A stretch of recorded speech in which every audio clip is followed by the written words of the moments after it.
Title belts to Hall of Fame. Doug and Tommy carved the name. Fists of fury and hearts of gold. Every story, every fight retold. Tales of glory, laughter, cry. Tennessee warriors with hearts open wide.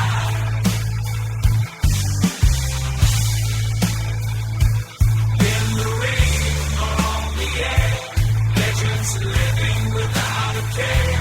On the mic they roar, on the mat they soar. Dangerous conversations, fans wanting more.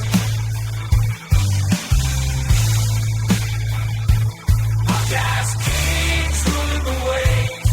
Memphis wrestling raising the stage.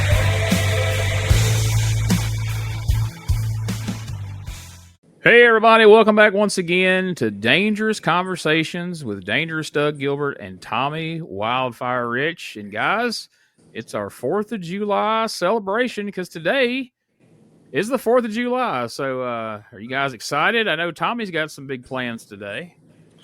Oh, yeah, all the families down, man. We're picking the foe down. Man, I love the 4th of July, Gene. We're going to shoot some fireworks and go out and have a big time tonight. Yeah, I always enjoyed 4th of July, man. We did, get together and shoot fireworks and barbecue and make homemade ice cream and stuff like that. So, been looking forward to this for a while. And so I thought, we've kind of started a tradition here on holidays where we kind of go through and look at some cards from some different holiday shows. So I found some different cards from the 4th of July on different years. And I thought we'd kind of go through some of these and talk about some of the people. I know some of these names, some of them we may have talked about before, but some of these haven't come up. So I'm interested to hear what stories and memories you have of some of these folks. So we're going to start with, and there's actually 2 for this year, but the first one we're going to talk about is July the 4th, 1981, Championship Wrestling from Florida in Lakeland, Florida at the Civic Center. Opening match on this one, Kelly Kaninsky defeated Gordon Nelson. Any either one of those names, or just like Nick Kaninsky or any of the Kaninsky? Hey, John. Hey, Tommy, do you remember Kelly? I remember meeting him, yeah. He was in Georgia just for a minute, yeah. Well, I met him. He worked for Watts the year before I started, and he worked down there. The Matt Bill 80 went to Japan, and they had the Masked Superstar booked, and they give Kelly Bill's stuff, and I mean one of the set of Bill's stuff, and he worked as a Masked Superstar's Dick Murdoch's partner, but he was a really nice guy. Gene Kaninsky's son, right? Right. He was actually his real son. That Gordon Nelson, if I'm remembering right, he was a tough one. He was junior heavyweight style, wasn't he? Okay. See, I was hoping you'd have one of y'all have a little insight because I wasn't familiar with Gordon Nelson. I'm not real familiar with all the Florida guys. He was. Of course, he was in his past years when he was in Georgia, but back in the day, I heard he was a pretty tough cookie. Yeah, I always heard it also, dude. Now, in the second match, Bubba Douglas defeated Assassin number 3. So I did some checking, and I was surprised to find out who Assassin number 3 is. And you guys may be surprised, perhaps you won't be, but this assassin was Mr. Saito under an assassin mask. Dang, that was actually a skinny assassin, wasn't it? Yeah. I didn't realize Mr. Saito had ever had been an assassin anywhere, so that was a fun one. And what year was that, Gene? 1981. So another single match, El Gran Apollo defeated Buzz Sawyer. And, of course, Buzz Sawyer's a name people have heard on this show quite a bit. What do you guys know about El Gran Apollo? Shoot, I was fixing. I hope Tommy knows something because I don't know that I know anything. I don't believe I do either. Who was that? El Gran Apollo. I mean, he was from Cuba. He competed in Mexico quite a bit and mostly wrestled in Florida. And all the results I've ever seen of him was mostly Florida. I think he was from Lower Atlanta, Tommy. At least I know the name, and I really don't even remember it. And that's probably my dumb head, but I don't remember him. All right. Well, this next match is going to have a couple of names you guys are going to recognize. One for sure. Texas Bull Rope match. Tommy Gilbert defeated Jim Kent. You know what? I remember my dad working a program with Jimmy Kent around here. And then it's funny, Jimmy Kent went to Puerto Rico when my dad and brother was there. And my dad and Jimmy Kent, they was buddies and everything. But I remember them being in those boot matches and the different kind of gimmick matches. But in this territory here, I know there was an angle and went around for quite a few weeks. How'd your dad like Florida? It was kind of a different feel down there than the Tennessee territories, right? Well, I think as far as I'm wanting to say, when he was in Florida, at one time he was in Florida for, I think Bob Armstrong was booking for the Fullers, and the other time he was in Florida, the time you're talking about right here, I think that was for them. And there was one time he was in Florida, and Dory Jr. was the booker, but he really liked Florida. I mean, he liked as far as it, being warm and being nice and everything. I went down there and visited with him, during the summer months, and he really liked it. Now, here's a name that hasn't come up here so far in any of the results we've went over in the past. So a 2-on-1 handicap match. The Mighty Igor defeated the Outlaws, Dave and Joel Deaton. I know Tommy knows Joel. I know, and who'd you say they wrestled? The Mighty Igor, was well known up in the Sheik's territory, up around Detroit and up in the Northeast mostly. I was kind of surprised to see him down here in Florida in 1981, honestly. Yeah, Igor, he came through Georgia, and I met him in Georgia. He was quite a character, and of course, them Deatons, they were a couple of characters too. I mean, they was always getting out and getting into it. And this would have been early for them, especially Joel. I think he was probably hadn't been in the business long at all by 81, I wouldn't think. And who was it, Joel, and who? Dave Deaton. I don't know if that's a legit. They called him Hoss, I think. He was big. He was bigger of the two. He was a real big boy. He ended up doing a little time in jail. I can't remember what he did, but he got in a little trouble, did some jail time, come out, and I think he was already wrestling, maybe. And then when he come out, that's when he teamed up with Joel. Joel was from right there around Warner Robins, if I'm mistaken. Yeah. Tommy, me and you went down there and wrestled. You had somebody that bought a wrestling show down there he come and visited with us, remember? Yeah, I think that was in Perry, if I'm mistaken. Is that right? That's not far from where you lived, I think, right? Yeah, that's next door to each other. So the next match was a Florida heavyweight title match. Charlie Cook defeated Dory Funk Jr. by disqualification. Now, there was a Charlie Cook and some Cooks that was around the Tennessee and Arkansas area later on, like the 80s and 90s. Would this be the same Charlie Cook, or is this a different guy, do you think? What do you think, Tommy? What would be your guess? I would just about have to say that would be the same Charlie Cook. I mean, because of course I remember Charlie Cook. He wrestled in Tennessee. He come through Georgia. If it's the same one I'm thinking about. Yeah, wasn't he kind of bigger guy, Tommy, like 6'4" or something? Yeah, he was tall, right. Lanky, kind of like a Sonny King or something. Yeah. This was probably him because it says here that he was he had a background in football and baseball. He was 6'4", 264, and his wrestling style was he was a powerhouse. So that sounds passed away in 2020 from Calhoun, Georgia. Originally, it says. I believe that might be him. All right. Texas Death Lumberjack match. The Assassin #1, which would be Jody Hamilton, defeated Sweet Brown Sugar Skip Young. Oh my gosh! Hey, well now, and you're saying Jody? Tommy, did you ever have much interaction with Tom Ernesto? just when I first started, Tom Modesto did the booking for Nick Goulas down there in Chattanooga. That was about my only dealings I had with him. But and he was done working then, right? He wasn't the assassin or nothing. I Then. wasn't working then. I don't think I ever worked with him. You didn't ever work with him, and so it was Jody against Skip Young. Skip Young's the one that wound up being in Dallas and was what they call him in Dallas. Gene, Sweet brown sugar.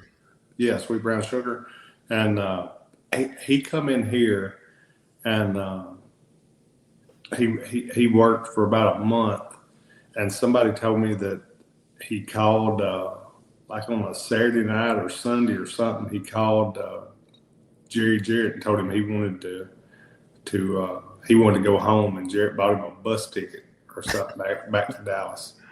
Wow.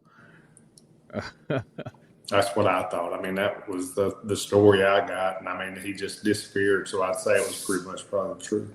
Yeah, sounds legit.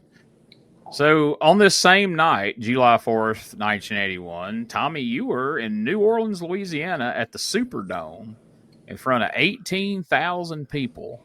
And this is a pretty fun card here. Opening match saw Ken Mantell defeat Buddy Landell in about 7 minutes.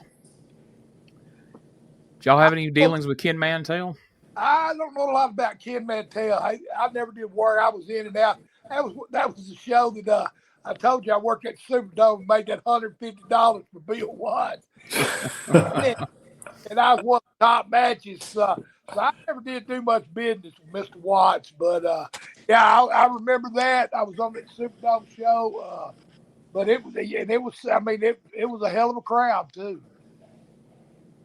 Shoot, I would say, Gene said, what'd you say, 18,000 people? Yeah, 18,000 is the reported crowd for that one. So, sure it didn't pack the Superdome, but that's a respectable crowd compared to some of the other. Now, who'd you say Tommy worked against? We'll get to Tommy in a minute. He wrestles the Super Destroyer, which was Scott Irwin, in a Louisiana title match. And that was good. Hey, Scott, I always enjoyed that. He could get an attitude every now and then, but I always enjoyed it. He was a hell of a worker. I mean, he teamed up with Bill Eddie something, and of course he teamed up with his brother Bill Irwin. And of course they were together in Georgia. And he went, I think when he was in Georgia, he went as the Super Destroyer. He was a good worker. Didn't they go, Gene, as the Super Destroyers like 1 and 2 there for a little bit? Yeah, they would be Super Destroyers 1 and 2, and then without the mask, they would be the Long Riders as the Irwins. Oh, that's it. And so usually they'd go into a territory with the masks on, and then eventually they would lose them, and then they would have a whole second run as the Irwins. And sometimes they would leave the territory and then come back in as the Irwins without ever being unmasked. Hey, they had a good run for Vern, I think, as the what'd you say they was called? The Long Riders. Yeah, without the mask. I don't think they ever did the AWA with the masks. I don't believe. I don't think so either. I remember seeing them as the Long Riders, and I thought it was good. Yeah, because sold up in that area. That's where they were from anyway. And they were a team that were able to like wrestle the Road Warriors up in the AWA at that time and actually give them a believable match, where people thought, oh, these guys might actually have a chance to beat these guys, rather than some of the guys that the Warriors were just killing at the time. Right. Now here's a match with a little Memphis flavor here. King Cobra defeated Carl Fergie in 8 minutes in the second match of the night. Huh. Well, that's one out of the books there, is it? Yeah, because I thought Carl Fergie had mostly only refereed for Watts, but yeah, he's wrestling. I didn't realize King Cobra had really worked down there either, but I guess in 81 he did. Third match, Kim Duck defeated Tony Charles, which Kim Duck would go on to be Tiger Chung Lee. Do you remember Kim Duck as far as watching him work, Gene? I remember seeing him as Tiger Chung Lee by the time he was in the WWF in the mid to late 80s. I was in Puerto Rico with him, and he worked angle with Scott Hall, and they'd mess with him, about his English and stuff. But then I was in Japan with him, and man, he was super over there in Japan and everything. And his brother was one of the businessmen that bought wrestling shows and everything, but I mean, everybody was real respectful of him. I mean, you know, and he was really over there. And that Tony Charles, he was a pretty tough customer too. He was a junior heavyweight guy too. I think him and Les Thornton I seen have a match one time. Just one of the doggonest matches I ever seen. He was from England, or where was he from, Gene? I think so. Tony Charles. Let's double check that. Yes, from Wales, over around the area of England that Adrian Street, I guess, came from what I understand. Not the Royal Forest of Dean, but the actual Wales where he. And I think Kim Duck had like a career in movies and stuff after. Yeah, he did. He played in, I don't know, a handful of movies, but I've seen he'd talk about parks, and like when we'd be on the bus in Japan, like I said, he'd have a lot of stories. I mean, he did a bunch of tours, you know, in his younger days with All Japan, New Japan, and he'd go back and forth, and then, like I said, at the time I was with him, it was for International Wrestling Association, but he was really cool, and like I said, he was really over. He's a really tough dude. Well, you know, there's that famous clip that was kind of like a blooper thing, and not intentionally though, where he was coming into the WWF. He was managed by Freddie Blassie, and they were going to do, you know, him chopping the bricks in half. And Gorilla Monsoon's out there, and they bring him out, and he goes to chop them, and they don't break.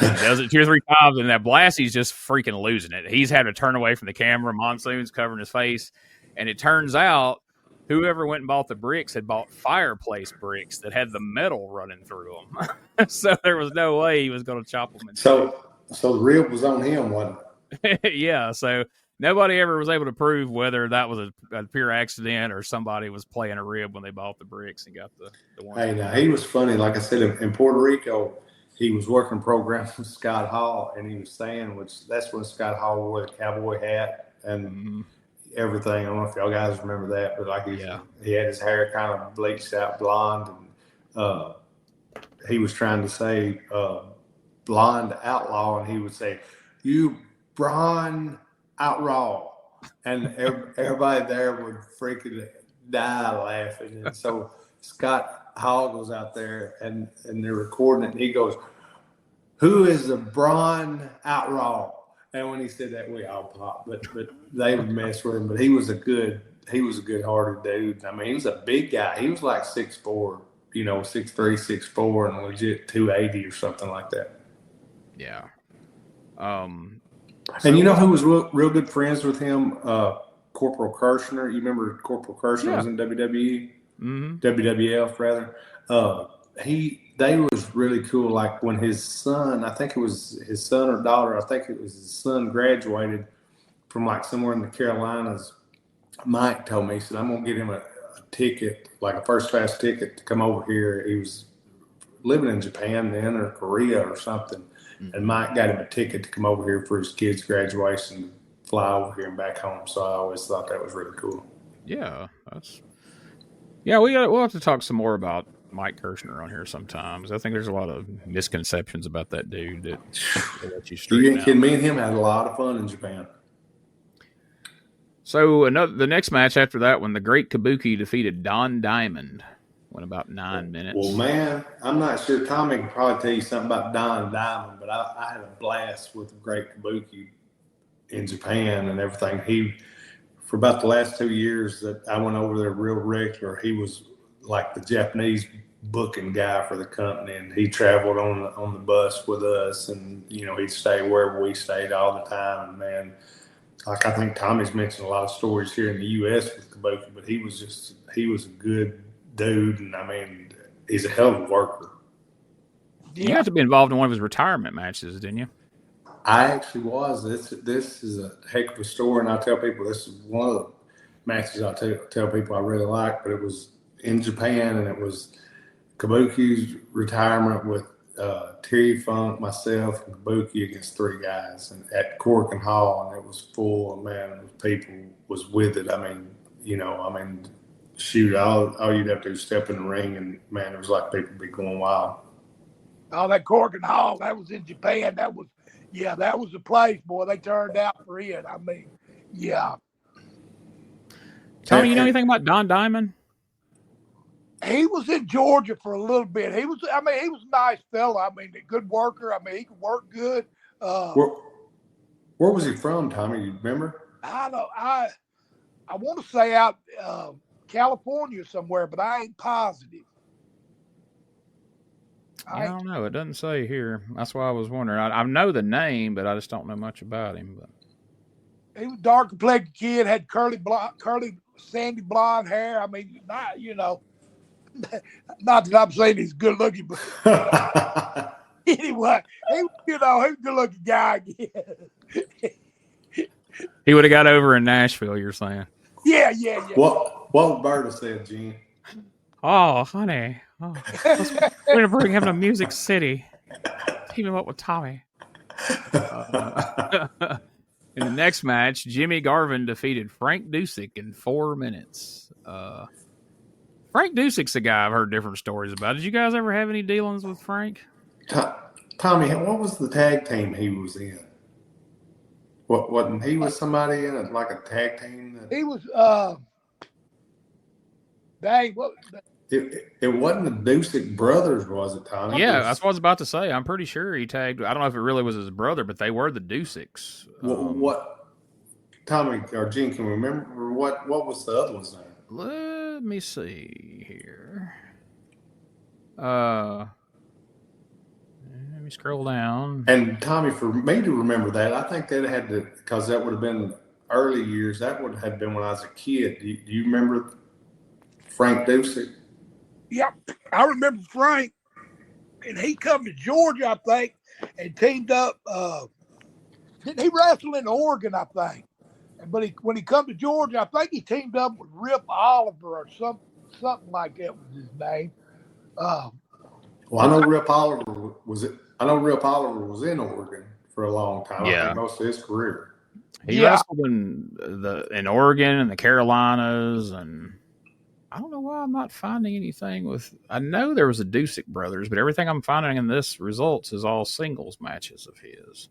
Well, I was going to say, I'm pretty sure here, when I'd have been really young, they come through here and it was the Dusek brothers. I'm not sure what the brother's name would have been.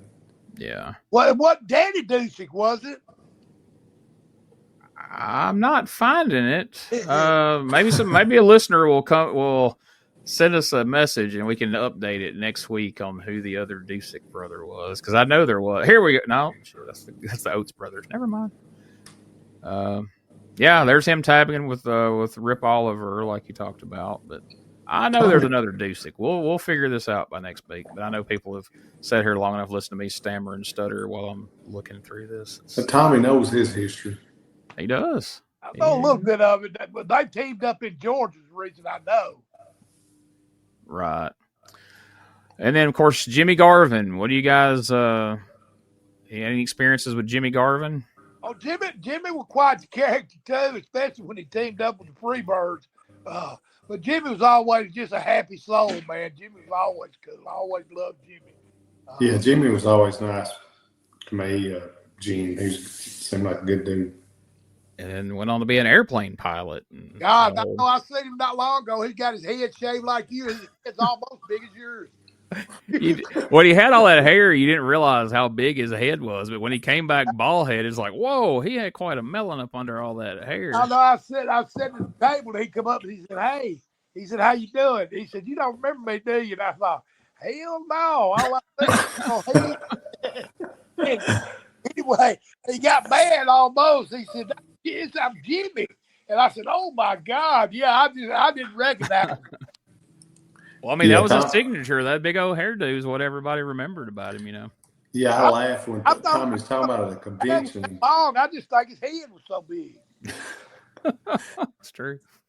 Yeah, Tommy called me after that convention. He was talking about Gene. He said, "Man, somebody come up to me." He said, "He was shake my hand like I knew him and I didn't know him." Said he wound up saying he was Jimmy Garvin. Tommy said he was bald headed. I didn't have no idea who he was.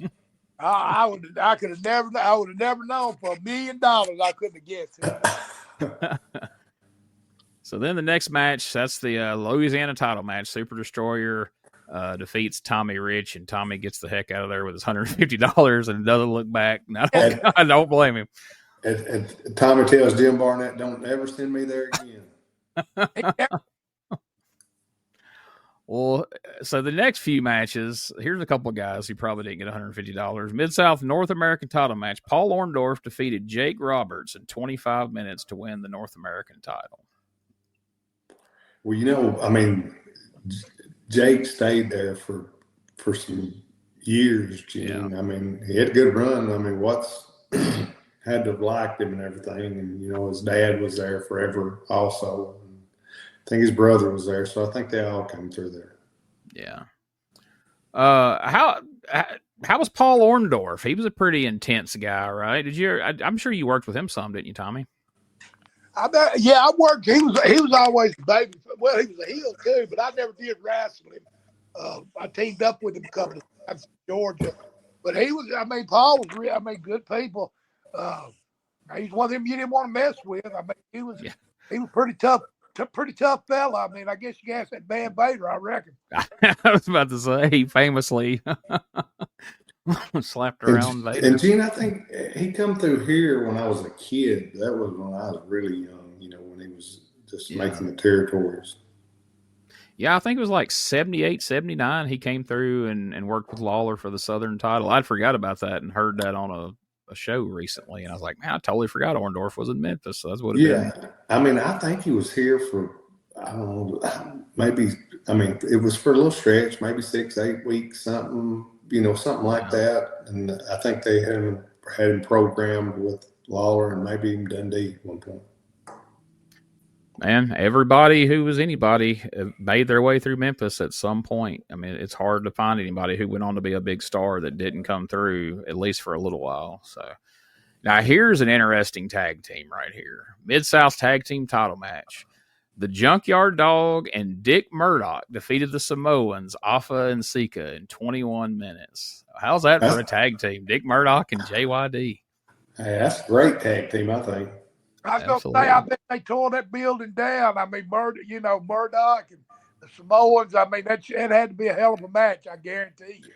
And I mean, all of those guys was over down there. I mean, and as far as, and what this is still the ones you said, Drew, 18,000? Yeah, 18,000, and this is 81, so all these guys had their working shoes on.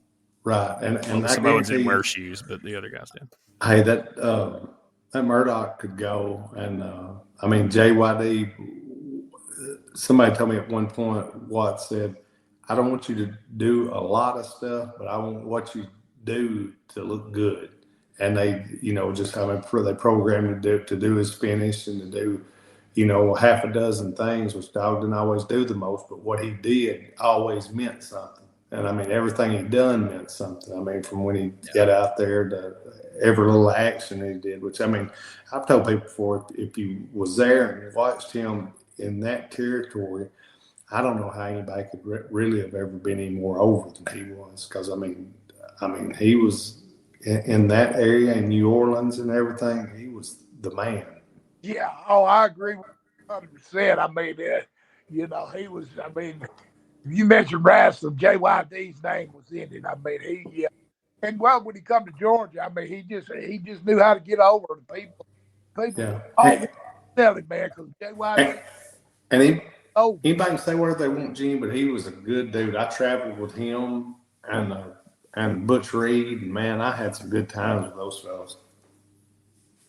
Yeah, that's awesome. That's what anybody who was actually there says, that, you know, JYD, that people down there just treat him like a member of their family. Like that you can't wrap your head around how beloved he was if you weren't there. So then semi-main event, American heavyweight title. Kerry Von Erich defeated former guest of the show, the Grappler, Lynn Denton, in 19 minutes.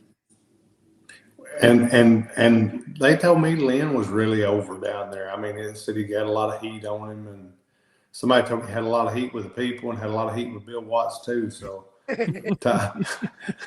don't know what he done to him, Tommy, but I think he might have told me you that also, Gene, didn't he? He did. I think it was because he wanted to get paid, and that always got heat with Watts. Well, what did he tell me and you though, Gene? He finally started making good money and then he quit or something. Yeah. Remember I he said, forget what the final straw was, what happened, but yeah, something happened in him, and by then he was tagging with Tony Anthony, and they just took off to Memphis. So then the main event, I guess these guys probably had an angle going. So the main event was a lights out match, unsanctioned. The Junkyard Dog defeated Paul Orndorff in 5 minutes and 30 seconds. So that was a way to send everybody home happy. Well, man, like I said, that whole card is stacked from bottom to top, and but I mean, you had to have a little something for everything. Like I said, if you drew 18,000 some odd people, and what would we say, Gene? I was looking at 87, and the ticket prices up here was 5, 4, 5, and 6. What would we think in 81 they would have been? 81, 5 probably would have been the high end. You know what I mean? It probably been like maybe, I don't know, 2, 3, and 5 or something like that. There may even been some dollar tickets back then at the Superdome, but I figure $5, $6 probably was like ringside in 81, if I had to guess. That was still a lot of money back then. Oh, yeah, for sure. Tommy may not have went home with a lot of money in his pocket, but somebody did that night for sure. A man named Bill Watts, but I'm sure JYD got his fair share as well.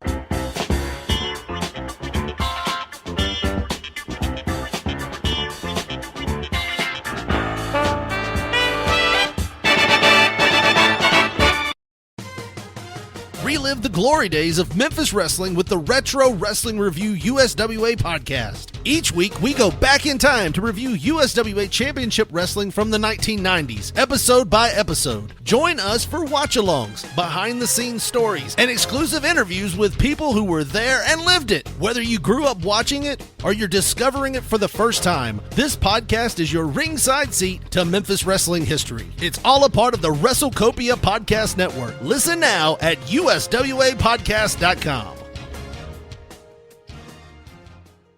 So let's talk about July 4th, 1986. Doug, you had brought up that, the Great American Bashes went on in July. And I was always a big fan of those when I was a kid. I always loved the Bash Tour and getting the tapes and seeing all the different, because, Dusty always loaded it up with gimmick matches. You'd have 10 matches and 8 of them would be some kind of, stipulation of some sort half the time. But now here's the thing. July 4th, 1986, Jim Crockett Promotions decides to book the Liberty Bowl in Memphis, Tennessee. They drew. Care to guess what Jim Crockett Promotions drew at the Liberty Bowl in Memphis in 1986? People-wise or gate-wise? Yes, people-wise. I'd say they drew 1,200 people. Tommy, you got a guess? Probably not that many. Well, all right. They at least overshot y'all, but you're damn close. It was 1,900 people. And 1,900 people in the Liberty Bowl had to look like a bomb scare. I mean, holy. Yeah, I mean, you could set the ring up against one side and put a little box, around that and put 1,900 people in there. And Gene, it's shocking that I don't remember that, because when you said that, I thought, well, dang, that's something. But that shows usually everything through them days I can remember and everything, but I don't remember them coming to the Liberty Bowl. That must have been 86.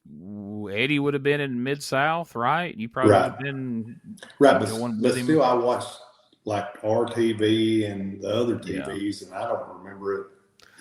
Apparently nobody knew they were at the Liberty Bowl. Maybe that was the problem. They didn't advertise it well enough. What was the? I'll tell you what the problem was. People wanted to see Memphis wrestling. They didn't care about no other wrestling. I mean, they never really drew in Memphis, right? I mean, that's kind of the story going through the years. Memphis was loyal fans. I mean, they loved their Memphis wrestling, man.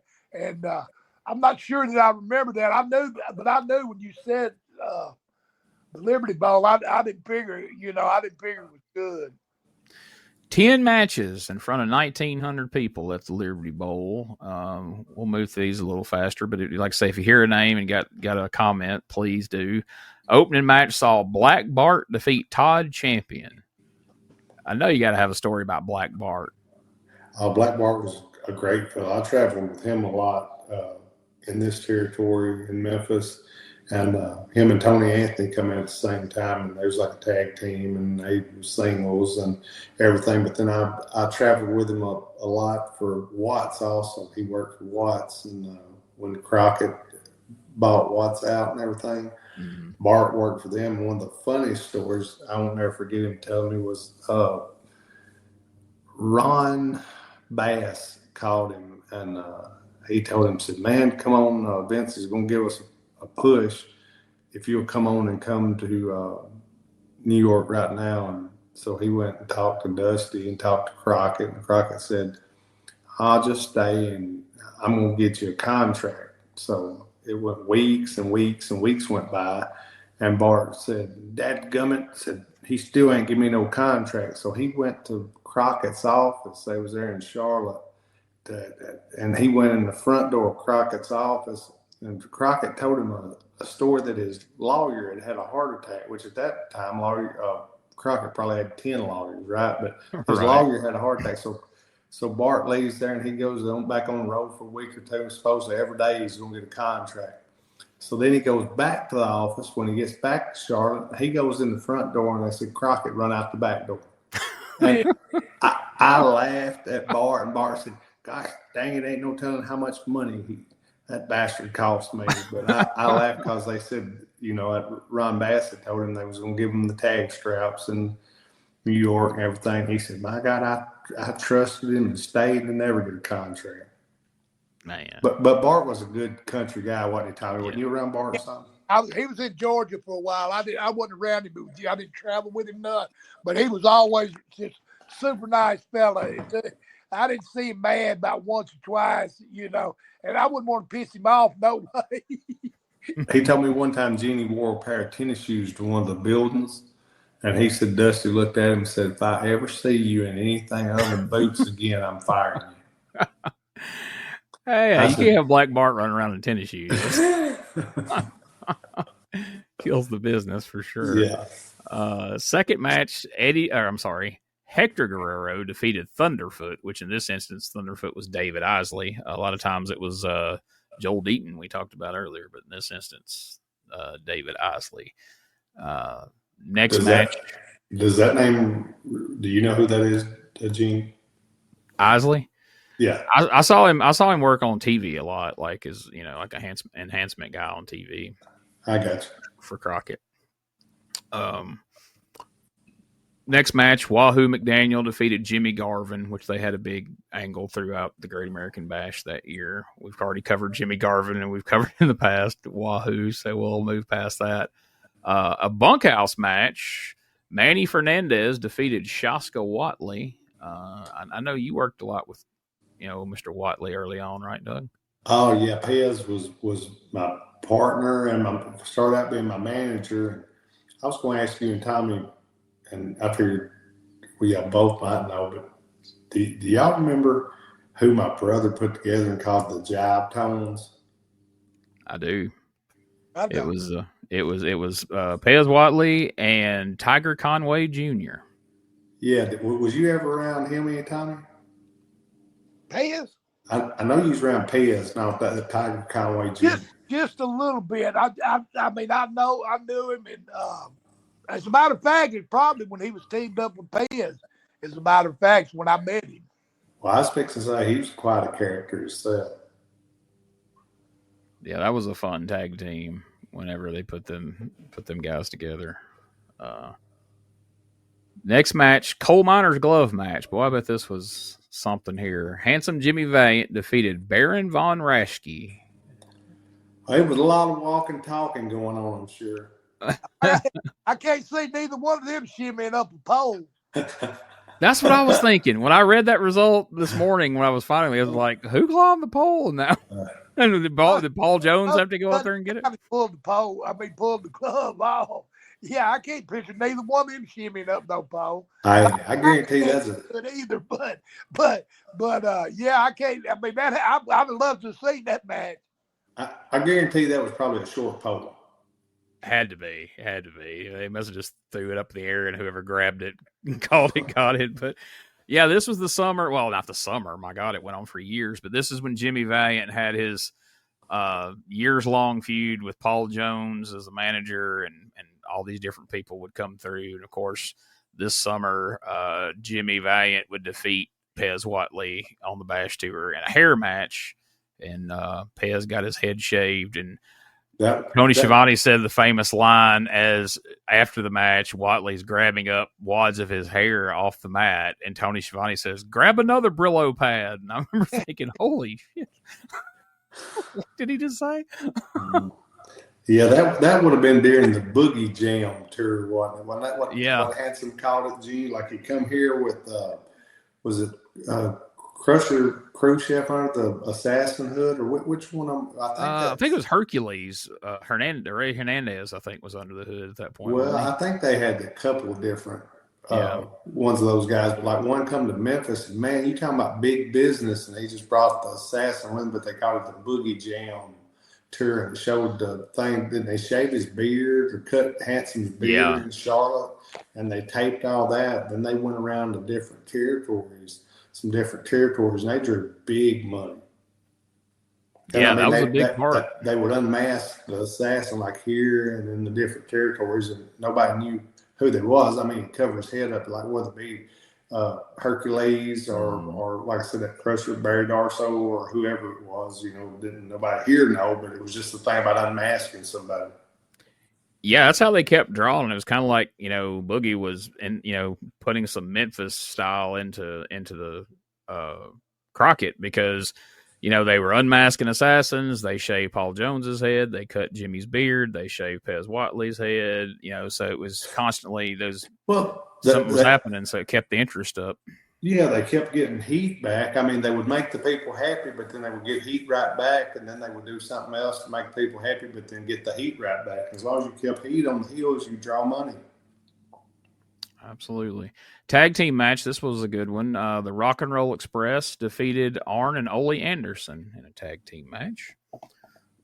I know you guys are very familiar with I know the Rock and Roll Express, and I know Doug, you've said in the past that you were a fan of the Andersons, watching them back in those days. I don't. I was never a fan of Ole, which I mean, as far as really, I liked Arn, but I mean, I tell people what people don't know is like they never seen Arn before he went to Atlanta when he was in Florida.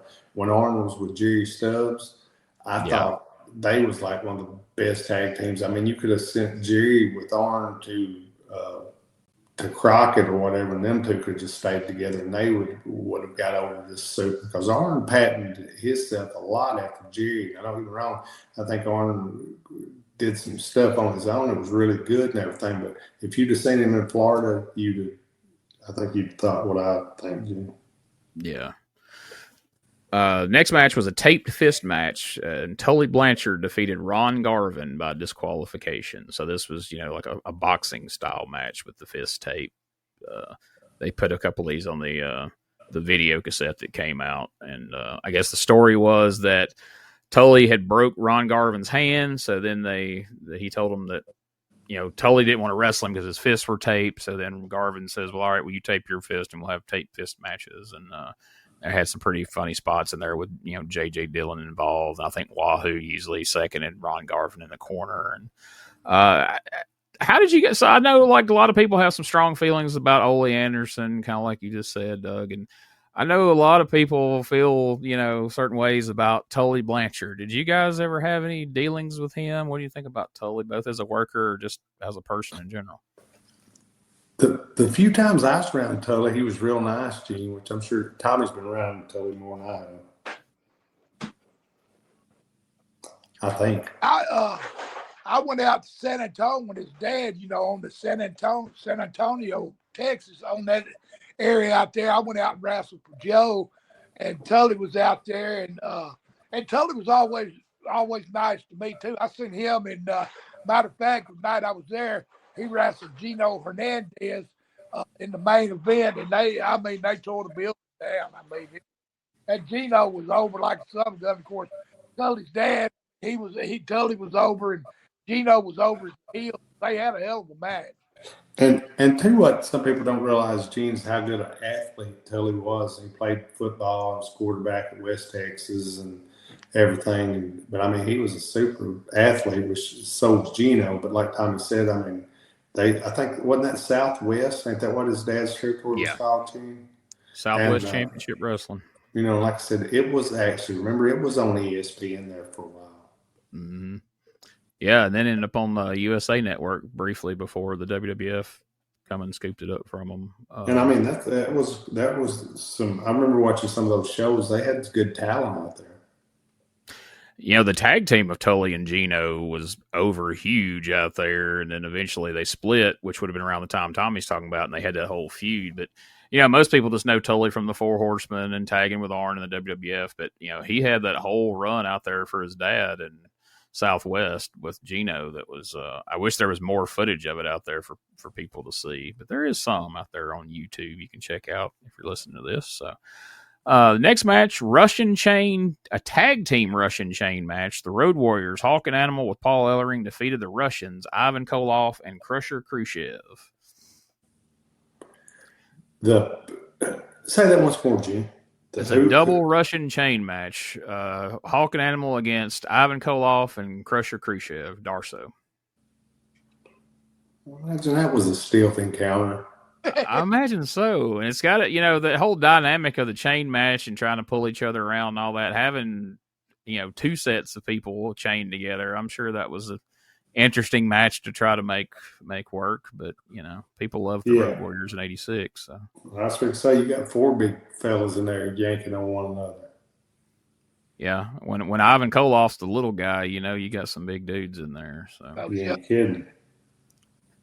And then the semi-main event, the world title match, Ric Flair defeated the Russian Nightmare, Nikita Koloff. This is where Nikita's wrestling Flair as a heel. I think Flair's even maybe halfway a babyface right here, if I remember correctly. This is before the turn, because Nikita didn't turn until after Magnum had his car wreck. And in our main event was a steel cage 6-man tag team match. Again, like I said, Dusty loaded these things up with just gimmick matches galore. But in the main event, Dusty Rhodes, Magnum TA, and Baby Doll against the Midnight Express and Jim Cornette, which usually ended with Baby Doll laying out Cornette and getting the pin to send everybody home happy on these bash shows. Well, that's cool. Which, I mean, that whole month, Gene, that every night they do one of those shows, right? What, like, yep. I remember one year it was like 29 shows in July or something like that, or 28, 7 something. You know, that one year they said that Dusty bet Crockett something about it would do $1 million or something, and he bet him if it did do $1 million, he'd buy Dusty a Mercedes or something, and I forget what if it didn't, but it wound up doing it, and he wound up buying Dusty a Mercedes. I mean, paying him and buying him a Mercedes. Yeah, it did so well in '85. By this year in '86, they did all these shows in stadiums and arenas. And they don't mention it in these results, but Dusty was also booking like some events had Willie Nelson, some had David Allen Coe, some had Waylon Jennings, but they always had a big country act on the show as well. Right. And you know what, that was great and everything, but I think at that point the wrestling was really drawing what needed to be drawn, but that was giving them something extra, which is always good to give somebody something extra. But man, they paid those guys a lot of money. Yeah, the return on investment in booking those country stars for people who were already coming out to see the wrestling. Most people say that it was, Dusty wanted to hang out with those guys because they were his friends and he wanted to show off and book them, and that's really what it was all about. And you have to think so, because it ain't like they needed it on the show. So no, and like I said, what come to those shows was wrestling people. I mean, they might like getting to stay and watch the guys at the end sing, but what drew those crowds was wrestling fans. Absolutely. So we got one more card we're going to take a look at here from July 4th, 1994. It's a USWA card at the Mid-South Coliseum in Memphis. You guys are on this one prominently, so we'll go down the line here. Opening match saw Jeff Gaylord defeat Bull Payne. I know we've talked a little bit about Jeff Gaylord in the past, but what do you guys think of Bull Payne? Old Frank is an interesting, moody fella. I mean, he's fine. I mean, he's fine. He was just always one moody guy. And, he was remember him? And I was trying to think what his partner's name was, the Texas, what they called him, the Hangman? Texas Hangman, yeah. Yeah, he was part of that tag team, the original guys. I was trying to think of his partner's name, but I can't. You might know it, Gene. Yeah, I think there was a couple different ones. I'm trying to think of who his main partner was that he teamed with. See if I can jump back here and find a but yeah, he was an interesting, which then he changed his from the mask where they wear all the black. I think the mask was red that they'd wear, and then he changed from that to Bull Payne and put the biker leather stuff on and kind of changed his gimmick, and he worked in here a lot as that. And I think he wound up in Kentucky, and he lived up there quite a few years. Now he lives in Florida. Yeah, I don't think a lot of people realize how long he had been around because he'd been Rick Gantner and had been up in the AWA, and then he became Texas Hangman. That's where he's from, right, Gene? Yeah, he was from up around there, and he broke in there, and then the Texas Hangman, and then. But, by the time he called, I remember people going, "Oh, there's this new guy named Bull Payne back then in the '90s when he first popped up," and then come to find out, no, this new guy's been wrestling for 15 years. You just didn't realize it until way later on. But second match, the Colorado Kid defeated Tony Falk. I don't know that we've talked much about either one of these guys. What do you think about Tony Falk? I've never heard anybody that dislikes Tony Falk. Are y'all going to prove that theory wrong? Or? Yeah, Tony Falk. No, Tony was cool. I always liked Tony, man. He never had a bad thing to say. He was always, he was there. And of course, his son, I guess his son wrestles now. Was wrestling. I mean, and he dressed. Tony was met Buddy Wayne here. He always wore that polyester, dressing up nice, and his son still today. I seen him. I don't know where it was. Couple of months ago or something, maybe a few months ago. But anyway, he was dressed up the same. They just always dressed nice. I always respected that. Don't tell me he had on a polyester suit the entire Tony drove that into him. Hey, his son's a good kid. They called him LT, which I'm trying to think what his real name is, but he's a real respectful young man and everything. Tony's always good to everybody. I mean, when Tony's from Paducah, Gene, the pride of Paducah, Kentucky, Tony. Yeah, and everything. Tony was funny. We'd mess with him all the time. He was always really nice to all of us. And wasn't he a guy kind of like, we've talked about with Danny Davis, where new people would come in the territory or guys that were just getting started, they'd put them with Tony Falk and have them work the loop with them because Tony could work with young guys and kind of help train people and kind of, work with them in the ring is what I've always been told anyway. That's probably so, Gene, because Tony could work with about anybody. Then they would stick him in some programs with different people at different times, and they'd use him in a lot of different ways, and they'd try to get some heat on him at different times and everything. But he'd always, he was always a good guy. He'd go along with anything that they wanted and everything. So they really liked his attitude. I think poor Tony's the only guy that's probably had his head shaved almost as many times as you did in Memphis over the years. That's about right. I was going to say, you remember Boy Tony when they called him Boy Tony? Yes, I do. Remember after Boy George, there was Boy Tony? I do remember that. Yeah, sure do. Interesting deal.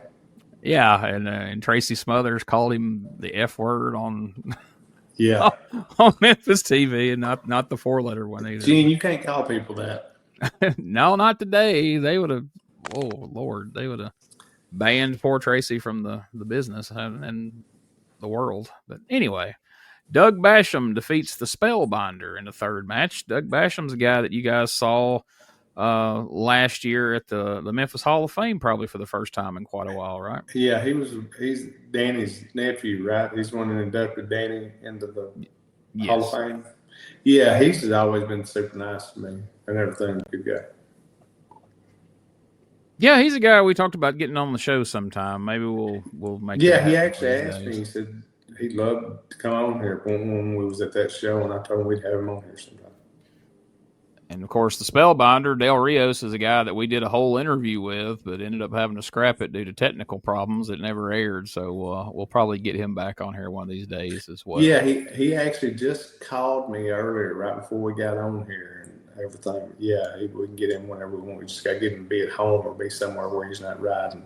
Yeah, he was in his car that day, and that did not pan out. But he's a good guy. So next match, and here's another guy who may be on the show one of these days if we can ever get him to figure out this whole StreamYard thing. Reggie B. Fine defeated Coco Beware by disqualification. We'll have to get him on here when he goes to visit Tommy. Get him on there, setting aside Tommy down there. I love Reggie B. Oh, Reggie's great. We got some stories about old Reggie, which he'd be fun to have on here and us listen to his side of things. With Reggie's. We told some stories on him. He wouldn't be able to talk. We've been trying. I've tried to get Reggie on here, but there's one in particular that I hope that Reggie gets on here that y'all can tell and hear his side of that one. I don't know if there can be a side of that one, but knowing Reggie, he'll have an answer to it of some description for sure. Oh yeah, he called me the other day asking me something. I laughed at him. He was pretty funny, but I always, when I get to Dallas, I holler at Reggie and I try to take him out to dinner and everything and treat and everything. So Reggie's always, like I said, Reggie's always been nice to me. Yeah, I always found Reggie very entertaining over the years. He's one of them guys that clearly understood his role at every step of the way and was always excellent at it on TV. I've always liked watching him as a kid. Now, Tommy, we talked about you and Eddie wrestling Coco and Norvell as the PYTs. But by this time in '94, I guess he's a heel most of the time. Did you guys really cross paths with him much, like by the USWA days, Coco? Yeah, a little bit. I mean, the main time was when they did the PYT thing with Norvell. We probably spent the most time with him, and then he was. I don't know where else he went, but he went to Watts down there for a good while, Tommy, before he went to up there for Vince and them. But didn't he go from there up there, Gene? Yeah, he went straight from Watts to Vince and then stayed there for a long time, and then went back to Memphis and kind of bounced around. I racked my brain, Doug. I cannot remember ever seeing you wrestle Coco Beware. Did that never happen? Yeah, I worked with Coco. I worked with Coco at a casino show or two down in Tunica. Okay. But I worked against him quite a few times at different spot shows and stuff. But Coco was always super nice to me and everything. I've got nothing but good things to say about Coco. Man, you talking about an athlete and a worker. If he wanted to go, he could go with anybody. Yeah, I always heard what a natural he was for wrestling. They said as soon as they got him in the ring training that he just took to it. And so he was really, like I said, I've got nothing but good things to say about Coco. He was always super nice to me, and I mean I never seen him. Somebody had done something to him for him to have been disrespectful or anything like that. Coco was just a super nice guy. Next, there was a USWA women's title match. It was funny. This USWA women's title would just appear and disappear depending on if they had any women in the territory. They needed to have a reason for a match. It would just show up. I think that's probably because one time his friend's moolah might have been why they disappeared. Well, this round saw Debbie Combs as the champion, and she defeated Susan Sapphire. Debbie Combs, she was a talented lady wrestler that would come in and out of Memphis and Nashville and You gonna laugh? She stopped by. Do you remember her stopping by seeing us the night we was in Jonesboro? Yes, I do. And she had a woman with her. Tommy, do you remember this, or did you even hear this? She had a woman with her, and I said, she asked me, did I know who she was? I said, yeah, I know who you are. It's one of them deals where somebody asked you, and I said, yeah, I know who you are, and I thought I knew who Debbie was, and I said, I don't guess I know this lady with you. And she said, that's like there was a team, she said, and I thought I don't remember this woman wrestling. And she said, no, not wrestling, we're bounty hunters. I said, y'all two are bounty hunters? Which, Debbie could have been. I remember her being kind of tough and everything, but this other woman. Her mama was mean woman too, on Cork. That's what I told her in Jonesboro. I said, I remember your mama got me so embarrassed, which her mom would sit over there, and like if you was young like I was, she'd say, go ahead and get undressed. And you think, I thought, who is this lady? But Cora, she was something, wasn't she, Tommy? Yes, she was. That was some of that fabulous moolah here and there, but Cora Cole, it was some mean women back then. And in the next match, Brian Christopher defeats Doug Gilbert by disqualification. I guess you and Brian had a couple of matches during these times in Memphis, didn't you, Doug? Yeah, we had a couple through there, and man, it was, you talking about some, every night was like, you hear Tommy talking about working with different guys for a long time. It's like every night you worked hard, but it's like a night off. I mean, it was, there's so many of them and so many different, as you work weeks, then months, and then it winds up turning into years together. It winds up being so many matches, but in so many different gimmick matches and angles that build up to different things and different storylines, and then it winds up turning into where you wind up switching and you're his partner, and then you wind up at some point turning back. But it was like I said, through there I couldn't have asked for any better. As far as, I appreciate the guys that booked it, plus I appreciate having the opportunity to be able to work with like a lot of those guys during that time, as far as to have the opportunity. Like I said, Lawler went to, mainly then was doing everything for Vince, and then he'd pop in every once in a while and out. But that's when the territory kind of went to us guys to have a chance to on top to draw. Yeah. There's certain feuds that guys kind of get linked. You say Lawler, you automatically say Dundee. You say Tommy Rich, you automatically kind of say Buzz Sawyer. And I know I always, when I think of Brian or you, I always thought Brian Christopher and Doug Gilbert, like it became like one of those famous feuds in wrestling. So that's really cool. Yeah. And it's funny, Gene, you say that, like, even when you say like Tommy and Buzz, you think about the TBS and the national exposure that Tommy and Buzz drew at that time. You say Lawler and Dundee, as far as for here in this territory, so many sellouts, every Monday night at the Coliseum. And then that's what I tell people, because people would used to say that, and they'd say, you and Brian, as people get hot and say, well, y'all didn't draw as much money as Lawler and Dundee did. Well, look, didn't nobody ever draw in Atlanta as much as Tommy and Buzz did, probably, for the every weekly towns and stuff. But what I'm saying is, at different times you was going to draw different amounts, and but I think for during the years that we're talking about, I think me and Brian did pretty well. And like I said, as far as drawing money in this territory for territories that was done and gone, this territory was still here. And myself and Tommy drew money with Jamie and Wolfie, and Tommy drew money with Brian. I drew some money with Brian, and I think we done pretty well right there at the end when everybody else was done out of business. Yeah, no doubt. But USWA, it was, last of a dying breed. I mean, it drew up. I mean, up until we win. I mean, it still drew. I mean, it didn't do what it did back in '86, but nobody else was doing what they did either. They were shut down or drawing small. Yeah. Overall, it's been a hell of a ride for Dougie and myself. So a couple more matches we'll run through here, and then we'll wrap this one up. 3-way tag team match. PG-13 beat the Eliminators and the Japanese team of Araya and Okano, who were in from the time from Wing. Yeah, I brought those fellas in. There was different times I'd bring different of the guys from the Wing company and the IWA company over, and they'd stay with me and travel. And they'd travel with me and Tommy.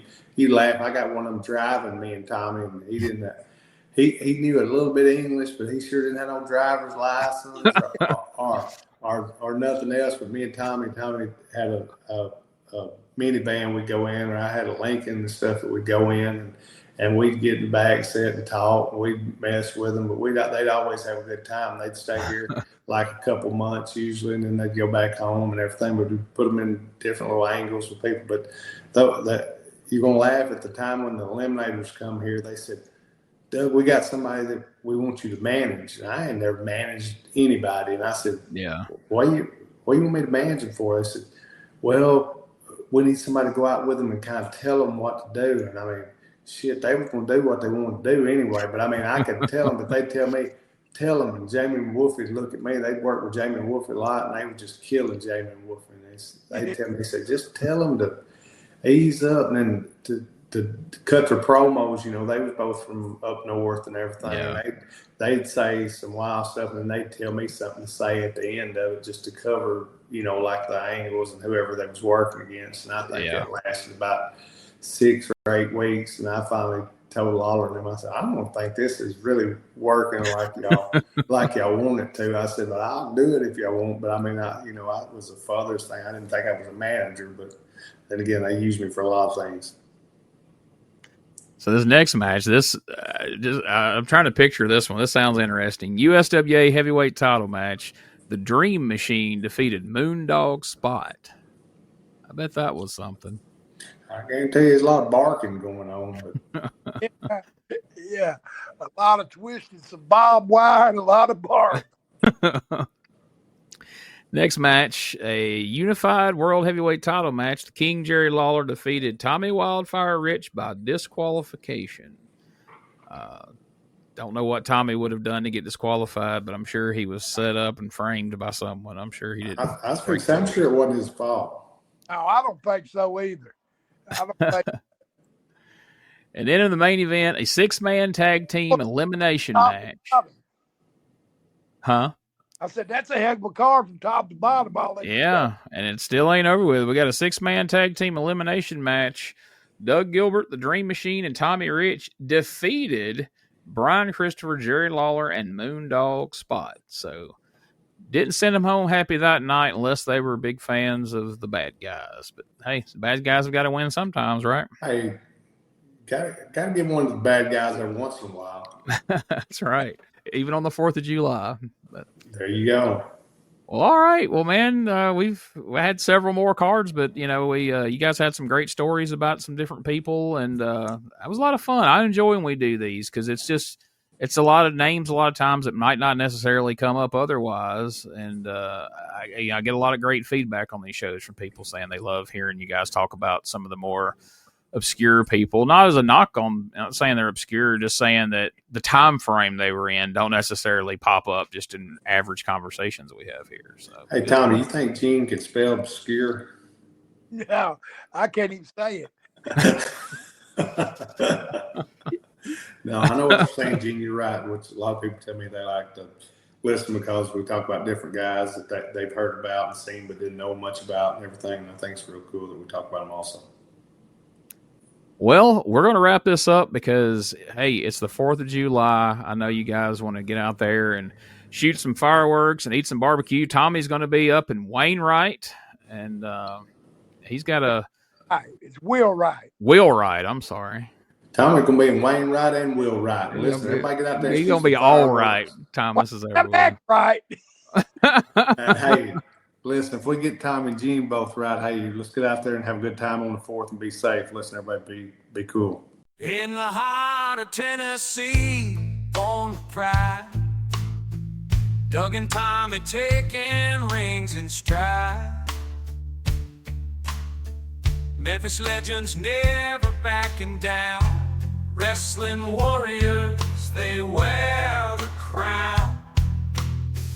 You scurry away, glory in their veins. Fighting legends breaking chains. In the squared circle they made their name. Podcast champions, it's their claim to fame. On the mic they roar, on the map they soar. Dangerous conversations, fans wanting more. Podcast kings ruling the waves. Memphis wrestling raising the stage. From title belts to Hall of Fame, Doug and Tommy carved the name. Fists of fury and hearts of gold. Every story, every fight retold. Tales of glory, laughter, cry. Tennessee warriors with hearts open wide.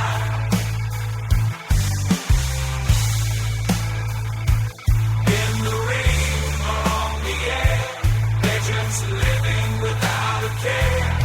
On the mic they roar, on the mat they soar. Dangerous conversations, fans wanting more.